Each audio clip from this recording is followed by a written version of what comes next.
നമസ്കാരം. ലോക്സഭാ തെരഞ്ഞെടുപ്പിന് മാസങ്ങൾ മാത്രം ശേഷിക്കെ തമിഴകത്തെ സൂപ്പർ താരവും മക്കൾ നീതി മയ്യം എന്ന പാർട്ടിയുടെ അധ്യക്ഷനുമായ കമൽ ഹാസൻ DMK സഖ്യത്തിനൊപ്പം അണിചേരും എന്നുള്ള റിപ്പോർട്ടുകൾ പുറത്തു വന്നിരിക്കുന്നു.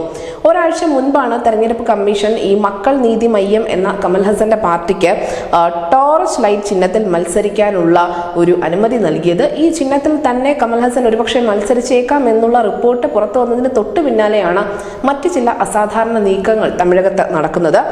നേരത്തെ നമുക്കറിയാം, രാഹുൽ ഗാന്ധി നയിച്ച ഭാരത് ജോഡോ യാത്രയിൽ രാഹുൽ ഗാന്ധിക്കൊപ്പം കമൽ ഹാസനും ചേർന്നിട്ടുണ്ടായിരുന്നു. അതിനെ തുടർന്ന് ഒരു കോൺഗ്രസ് നേതാവുമായി അദ്ദേഹം അഭിമുഖം ഉൾപ്പെടെ നടത്തുകയും ചെയ്തിരുന്നു. അങ്ങനെ പരസ്യമായി തന്നെ കോൺഗ്രസിനോട് ചേർന്ന് നിൽക്കുന്ന തന്റെ നിലപാട് കമൽ ഹാസൻ വ്യക്തമാക്കിയിരുന്നു. എന്തായാലും ഇപ്പോൾ സീറ്റ് വിഭജന ചർച്ചകളാണ് തമിഴകത്ത് കൊടുമ്പിരി കൊണ്ടിരിക്കുന്നത്. ഇതിനിടയിൽ മക്കൾ നീതി മയ്യത്തെ പുതിയ സഖ്യകക്ഷിയായി ഒപ്പം ചേർത്തേക്കും എന്ന് തന്നെയാണ് ഇപ്പോൾ പുറത്തുവരുന്ന സൂചന. തമിഴ്നാട്ടിൽ DMKയുടെ നേതൃത്വത്തിലുള്ള കോൺഗ്രസ് ഉൾപ്പെടുന്ന ഈ സഖ്യത്തിനോട് കമൽ ഹാസനും ഐത്തമൊന്നുമില്ല. എന്തായാലും അദ്ദേഹത്തിന്റെ താല്പര്യം അദ്ദേഹം മാസങ്ങൾക്ക് മുൻപ് തന്നെ പ്രകടമാക്കിയിട്ടുമുണ്ട്. ഒരു പക്ഷേ മക്കൾ നീതി മയ്യത്തിന് സീറ്റ് ലഭിച്ചില്ല എങ്കിൽ കോൺഗ്രസിന് ലഭിക്കുന്ന സീറ്റുകളിൽ ഒന്നിൽ കൈപ്പത്തി ചിഹ്നത്തിൽ കമൽ ഹാസൻ മത്സരിച്ചേക്കാം എന്നുള്ള തരത്തിലുള്ള വാർത്തകളും പുറത്തു വരുന്നുണ്ട്. നമുക്കറിയാം, കഴിഞ്ഞ തവണ 10 സീറ്റുകളിലാണ് കോൺഗ്രസ് തമിഴകത്ത് മത്സരിച്ചത്. അവിടെ അവർ 9 സീറ്റുകളിൽ വിജയിക്കുകയും ചെയ്തിരുന്നു.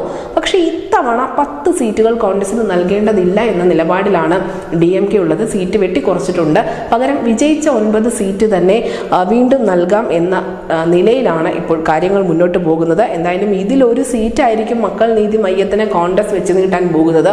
അത് കമൽ ഹാസൻ സ്വീകരിക്കുമോ, അദ്ദേഹം കൈപ്പത്തി ചിഹ്നത്തിൽ മത്സരിക്കുമോ എന്നതാണ് ഇപ്പോൾ തമിഴകം ഏറ്റവും അധികം ചർച്ച ചെയ്തുകൊണ്ടിരിക്കുന്നത്. എന്തായാലും DMKയുടെ തീരുമാനമാവും ഇതിൽ ഏറ്റവും പ്രധാനമാകാൻ പോകുന്നത്. News desk city Malayalam.